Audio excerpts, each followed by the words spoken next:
For 17 years, nobody knew who he was. No product launches, no keynote stages, no magazine covers, his company had no marketing department, no public-facing website, and for over a decade, no Wikipedia page. But on June 1st, 2022, this man crossed the border between Poland and Ukraine on foot. Two beaten-up Toyotas waited on the other side.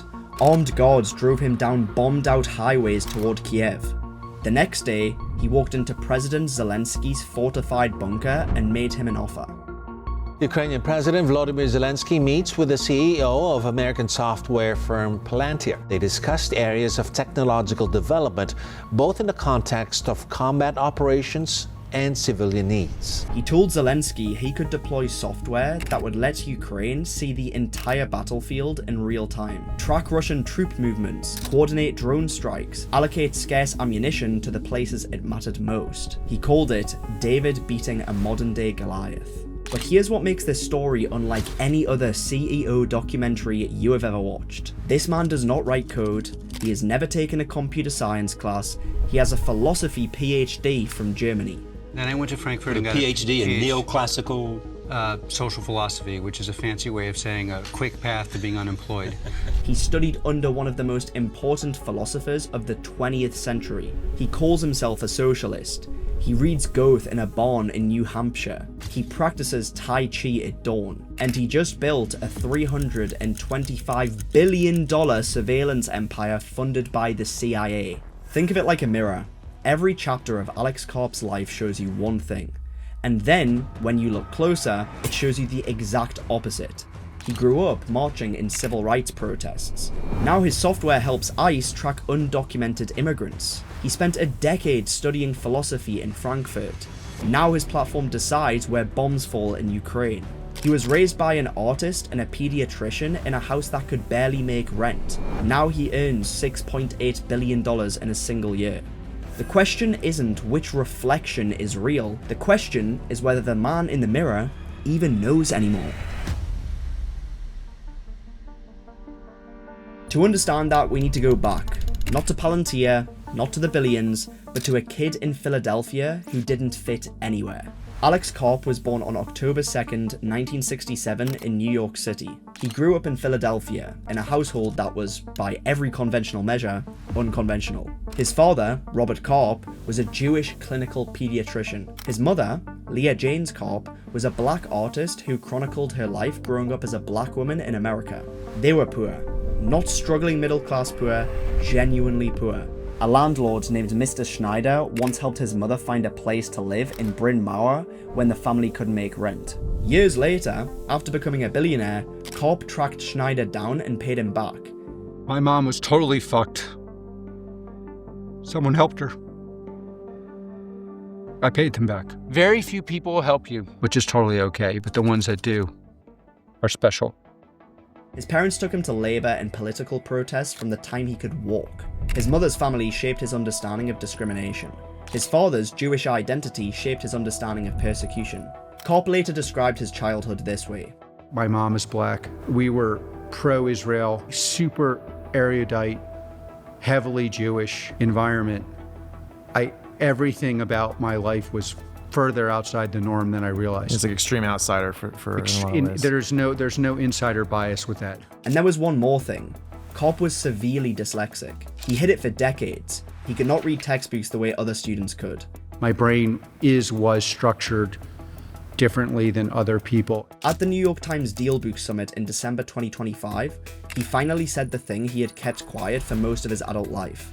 If you are massively dyslexic, you cannot play a playbook. There is no playbook a dyslexic can master, and therefore, we learn to think freely. If you were writing the script of Alex Karp's life based on his childhood, you would predict a career in civil rights law, maybe social work, maybe art, like his mother. You would never, in 1,000 drafts, predict what actually happened.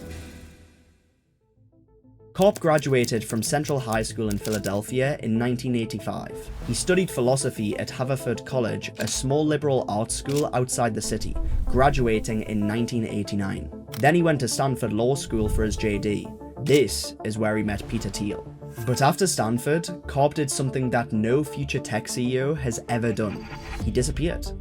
He moved to Frankfurt, Germany. For a decade, he enrolled at Goethe University to study neoclassical social theory under Jürgen Habermas, one of the most important living philosophers in the world. The man who wrote The Structural Transformation of the Public Sphere, the intellectual godfather of how modern democracies think about communication, power, and legitimacy. Karp earned his PhD in 2002. He worked at the Sigmund Freud Institute in Frankfurt. He founded a small hedge fund called the Cademan Group in London, managing money for wealthy Europeans. At 36 years old, Alex Karp was a philosopher turned money manager living in Germany. He had zero technical training, zero engineering background, zero connection to the technology industry. And then, in 2003, Peter Thiel called. Is that American 11 trying to call? We have some planes. Just stay quiet and you'll be okay. This just in, you are looking at obviously a very disturbing live shot there. That is the World Trade Center. There is a major incident in Lower Manhattan. We just got a report in that there's been some sort of explosion at the World Trade Center in New York City. After September 11th, the US intelligence community had a problem. They had the data, mountains of it. NSA intercepts, CIA field reports, FBI surveillance logs, financial transaction records. What they did not have was a way to see the patterns hiding inside all of it. Americans are asking, who attacked our country? Peter Thiel had an idea, building a software platform that could integrate every data source the intelligence community had and let analysts find connections invisible to the human eye. He needed a CEO, not an engineer, someone who could understand the political and ethical weight of what they were building. He called Karp. In 2003, they founded Palantir Technologies. The name came from J.R.R. Tolkien's Lord of the Rings. The Palantir is a seeing stone, an orb that lets the user see events happening far away. The irony was not lost on anyone. A philosopher who had spent a decade studying the ethics of power was now building a surveillance tool that could see more, track more, and connect more data than anything the American government had ever used. And the CIA's venture capital arm, In-Q-Tel, wrote the first check. For 17 years, Palantir operated like a ghost. No advertising, no public demos, no consumer product. The company's clients were the CIA, FBI, NSA, Department of Defense, Army, Marines, and Special Forces. Its software tracked the battlefield data in Afghanistan. It helped coordinate drone operations in Iraq. It mapped networks of insurgents, arms dealers, and financial flows tied to terrorism. Good evening from Ground Zero in Lower Manhattan. Osama bin Laden is dead. The United States has the body of Osama bin Laden, that Osama bin Laden has been killed. Tonight, I can report to the American people and to the world that the United States has conducted an operation that killed Osama bin Laden, the leader of Al-Qaeda. In 2011, Palantir's technology was reportedly part of the intelligence chain that led to the raid on Osama bin Laden's compound in Abbottabad. Karp was running one of the most consequential technology companies in the world, and almost nobody outside of the intelligence community knew his name. Silicon Valley hated Palantir, and Karp hated Silicon Valley right back. In 2018, Google refused to renew Project Maven, a military AI contract, after employees staged internal protests. They said building AI for the Pentagon violated their principles. Employees at Google had a problem with this for the past several weeks, but how did they protest it? What was their concern? They foresee a future where eventually you have a computer making the decision of whether or not to carry out a drone strike, and they feel like a human should be the one who's making that decision, not a computer. Palantir took the contract the same week. Karp moved Palantir's headquarters from Palo Alto to Denver. He personally worked from a barn in New Hampshire. As the pandemic recedes, do you move back to Palo Alto, or are you in New Hampshire for good? I'm pretty happy outside the monoculture in New Hampshire, and I like living free here. He practiced Tai Chi, he did cross-country skiing, he read German philosophy. He was, by every measure, the least Silicon Valley CEO in Silicon Valley history. But here is where the mirror cracked the hardest. Tonight, a controversial, violent Border Patrol detention caught on camera in California. Masked agents holding down 48-year-old Narcisco Barranco in the Santa Ana street, repeatedly punching him as he's on the ground. Video shows immigration officers follow two women into an elevator Tuesday at the federal court in Lower Manhattan, followed by two photojournalists. And then get out the elevator. Agents in ski masks pushed two of the journalists. Agents in that white SUV were filmed in broad daylight, throwing a canister of tear gas onto a pedestrian street near a middle school. Palantir had been contracting with the US Immigration and Customs Enforcement since 2011 during the Obama administration. Its software helped ICE track, locate, and build cases against undocumented immigrants. When the Trump administration escalated immigration enforcement, Palantir's role became national news. Under Trump's immigration crackdown, ICE agents are picking people off the streets and from their homes. The data mining firm Palantir faces backlash over its partnership with ICE. Palantir's services include digital profiling tools, which are reportedly being used to investigate undocumented immigrants and compile evidence against them. Employees protested. Some quit. Some employees say that those tools are violating the civil liberties of immigrants. In 2020, Karp sat down with Axios on HBO. The interviewer asked, "Was there ever a time that you wished you had not done work for ICE?" Absolutely. Then came the follow-up. "You wish you'd never done it?" No. You asked, is there ever a time? Did I suffer? Look, everyone in my family thinks voting for Biden is right of center. I've had some of my favorite employees leave. Over ICE. Over ICE. Then Karp said something that stopped the interview cold. I've asked myself, if I were younger at college, would I be protesting me? It sounds like yes. And then, in the next breath, Karp said the thing that defines the contradiction at the heart of this entire story. Our product is used on occasion to kill people. This is drone targeting, or what is this? Targeting of all kinds. The son of civil rights activists, building the tool used to deport families, admitting his own younger self would protest the man he became, and refusing to stop. After 17 years as a private company, Palantir went public via direct listing on September 30th, 2020. The stock opened around $10. Karp received a compensation package valued at $1.1 billion, making him the highest paid CEO in America that year. But Wall Street was skeptical. The company was unprofitable, its government contracts seemed niche, the stock cratered. Another stock we're watching, that is Palantir. The shares are now down 7%. All right, my pick today is Palantir. It's the top trending ticker on Yahoo Finance shares. Now, today's drop is the biggest decline that we've seen in just about 3 months. By December 2022, Palantir shares hit $5.92. The company that had helped find Bin Laden was being valued like a failing startup. Karp was sitting on options worth almost nothing. 17 years of building, $1.1 billion in stock grants, and the market was telling him it was all worthless. Then, the world changed. Russian President Vladimir Putin announced the military operation in Ukraine. Airfields, military headquarters, and other control centers around Kiev are being targeted with both cruise and ballistic missiles. Right now, what we can only imagine in this darkness is that key points in the city are being hit. Certainly a terrifying night for people here. 3 months into Russia's invasion of Ukraine, Karp crossed the Polish border on foot with 5 colleagues. He met Zelensky in his bunker. He offered Palantir's software for free. Ukraine deployed it. The platform let Ukraine commanders see the entire battlefield in real time. It integrated satellite imagery, drone feeds, intercepted communications, and troop movement data into a single operational picture. Commanders could allocate scarce artillery rounds to the targets that mattered most. They could coordinate drone strikes across hundreds of miles. The philosopher who had studied peace under Habermas was now the man whose software decided where the bombs fell. And it worked. In 2023, Palantir launched AIP, its artificial intelligence platform. It turned the same software that powered battlefields into a tool that any company could use. EPS of 16 cents adjusted. That was 2 cents better than estimates. Revenue of $1 billion. Also a big beat. First time you've seen quarterly revenue that has hit $1 billion. Revenue went from $2.87 billion in 2024 to $4.48 billion in 2025.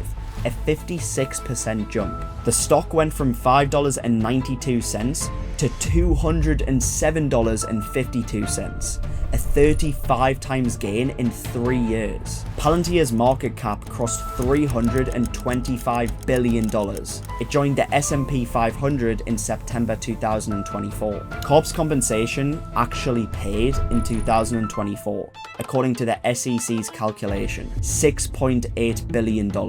His holdings had increased 340% in a single year. He had received no new stock grants since the IPO. Every dollar of that gain came from the original options he was granted in 2020. The dyslexic kid from Philly who couldn't concentrate on textbooks had just become one of the wealthiest people on earth. But the mirror was about to shatter completely. Karp had been a lifelong Democrat. He donated to progressive causes, he described himself as a socialist, his family thought voting for Biden was right of center. Then, October 7th, 2023 happened. We have breaking news out of Israel this morning where Hamas has launched a surprise attack within Israel's borders overnight. First, launching rockets from the Gaza Strip, then sending militants into the streets of the southern part of Israel. Hundreds of people have been injured. Several have been killed, but that number could be much higher. You are looking at live pictures there. Hamas attacked Israel. Over 1,000 people killed. Karp's Jewish identity, the identity shaped by his father, by his pro-Israel upbringing, by the family that took him to protests about persecution, collided with his progressive politics. He shifted. Fast. By 2024, he had donated to Trump's inaugural committee. Palantir became the Trump administration's biggest AI contractor, receiving over $113 million in federal spending by May 2025. The company built Immigration OS, the platform ICE now uses to identify and track deportations. The man who grew up marching in civil rights protests was now building the infrastructure of the thing he once marched against. In April 2026, Palantir published a 22-point manifesto drawn from Karp's book, The Technological Republic. It called some cultures regressive and harmful. It said Silicon Valley has a moral debt to the United States. It called for the rearmament of Germany and Japan. It demanded a return to the military draft. It argued that tech companies have a duty to build weapons, surveillance systems, and artificial intelligence for the military. The post hit 21 million views. The internet exploded. 13 former Palantir employees wrote an open letter criticizing the company's work with the Trump administration. Human rights organizations condemned it. Critics called it a dystopian tech manifesto. Karp did not flinch. Because here's the thing about Alex Karp that the headlines miss entirely. While the internet was arguing about whether Palantir was building a surveillance dystopia, something else was happening in a hospital in Tampa, Florida. Tampa General Hospital had been using Palantir's Foundry platform since 2021. They built something called the Sepsis Hub. It monitors roughly 1,000 patients in real time, pulling vital signs, lab results, and medication records every few seconds, looking for the tiny shifts that signal sepsis before human staff can catch them. Sepsis kills 350,000 Americans every year. It is the leading cause of death in American hospitals, more than heart attacks. Since August 2022, Tampa General's Palantir-powered Sepsis Hub has cut the sepsis mortality rate in half, reduced 48-hour mortality by 68%, cut the average length of stay for sepsis patients by 36%, and saved approximately 886 lives. The same platform, the same software, the same company. Tracking immigrants, targeting enemies, saving 886 lives in a Florida hospital. That is the contradiction. Here's what we know for certain. Alex Karp grew up poor and biracial in Philadelphia, raised by civil rights activists with a brain that could not process the world the way everyone else did. He spent a decade in Germany studying philosophy under one of the greatest thinkers of the 20th century. He came home and co-founded a company backed by the CIA named after a seeing stone from a fantasy novel. He ran the company in secret for 17 years, then he walked into a war zone and changed how wars are fought. His stock went from $5 to $207. He made $6.8 billion in a single year. He published a manifesto calling for the rearmament of nations and a return to the draft. And somewhere in Tampa, 886 people are alive today because of the same software that helps ICE find undocumented immigrants. Alex Karp once told an interviewer that the most valid criticism of his company comes from people who ask, if you are involved in anything that one instance of injustice doesn't tarnish all instances of justice. And I see this question in every single thing we do. He does not have an answer. Neither do we. Because that is the thing about a mirror. It does not tell you what is true, it shows you what you are looking for. If you want to see a visionary who walked into a war zone and helped a small country survive, the mirror shows you that. If you want to see a hypocrite who betrayed everything his parents taught him, the mirror shows you that too. The hard part is accepting both reflections might be real at the same time.